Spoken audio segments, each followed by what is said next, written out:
Going on, guys? And today I want to talk about the insane win and just review the Steelers win yesterday. It was absolutely crazy. We also have some issues with some other stuff, but I want to dive in first to the win, and we'll just talk about that. So starting off, we'll talk about how some stats just to give you some situations. Starting off, Mitch Trubisky was 21 for 38, 194 yards, one touchdown. Chase Claypool had six carries for 36 yards. Najee Harris had 10 for 23. Mitch had 3 for 9, and Jalen Warren had 3 for 7. And then receiving, we have Pat Fryermuth with 5 for 75. Deontay was 7 for 55. Zach Gentry, who is I've never been high on, but he's starting to look fantastic lately. 2 for 40 with a beautiful 30-yard gain off of a screen.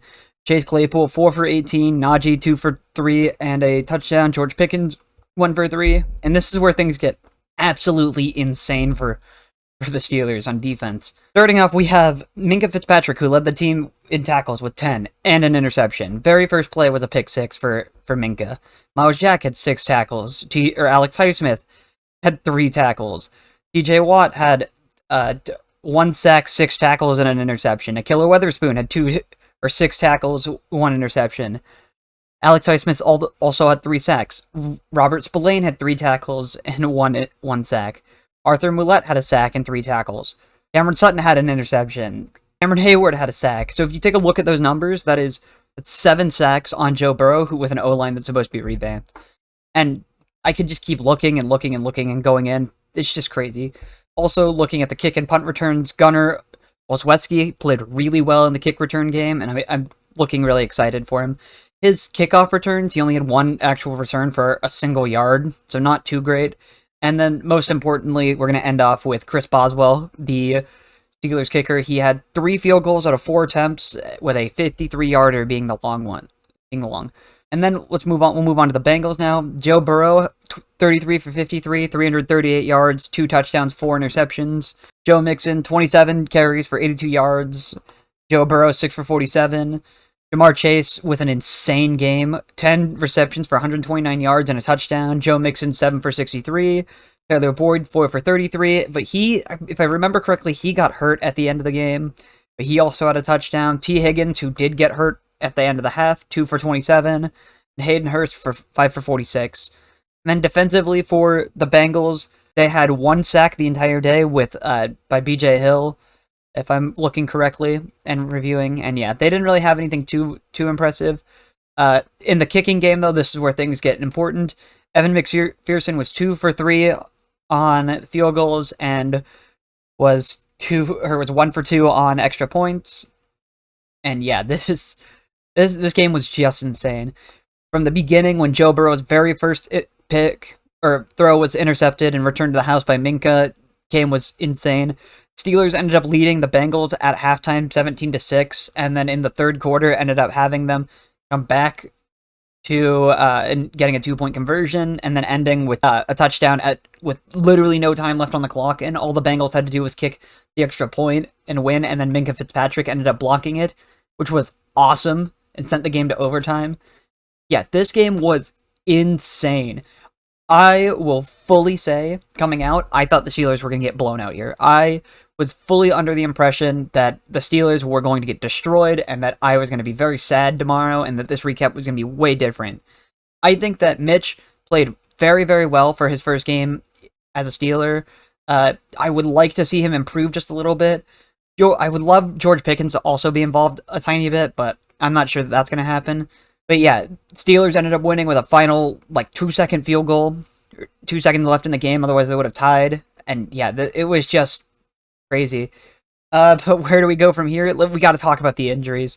As of recording this video, TJ Watt, who left with an insane injury after getting a sack, he was said to have said he tore his pec, but so far there's been no news on it. They don't think that he fully tore it. He's getting a second and third option as of an Adam Schefter tweet at 11:43 a.m. Pacific time. Doctors don't think that he needs surgery, so he's going to get a second and third option. They don't think that it was fully torn, and he might be able to get it done in the offseason. So yeah, I really hope that he's not. If we end up losing Watt, that's going to be really, really bad for the Steelers. Cam Hayward thinks that they're gonna be fine if TJ Watt is out, but I just hope that he's okay. And then more also important, Najee Harris was out. He left in like the last couple minutes. Yeah, they right now doctors think that it's a Liz Frank injury, just being re-injured, and it doesn't look like it's going to be too bad. He is probably going to be out under or on Sunday, which is not going to be great. The Patriots didn't really play fantastic against the Dolphins, but I'm not sure if Jaylen Warren is ready to start. I am very high on Jaylen Warren. He had a very, very good preseason. I was very, very happy with him. I just am a little worried that if he is out, that this is going to be bad. Yeah, I am a little worried for Sunday, if where we take on the Patriots, but I think it was a very, very, very good win.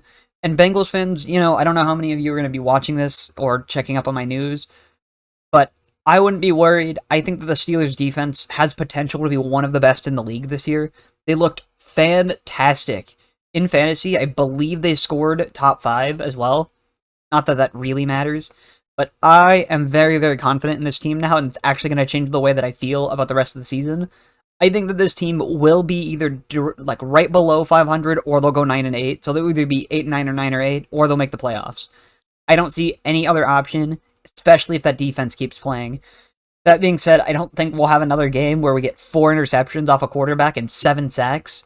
But also, I just want to say Alex Highsmith has been popping off. He's been growing up so much as a player. He looked fantastic. I can't wait. This game overall was very good. Larry Ogunjobi also looked really good. He only had 3 tackles. And Devin Bush actually also came up a little bit clutch too, who I was very impressed with.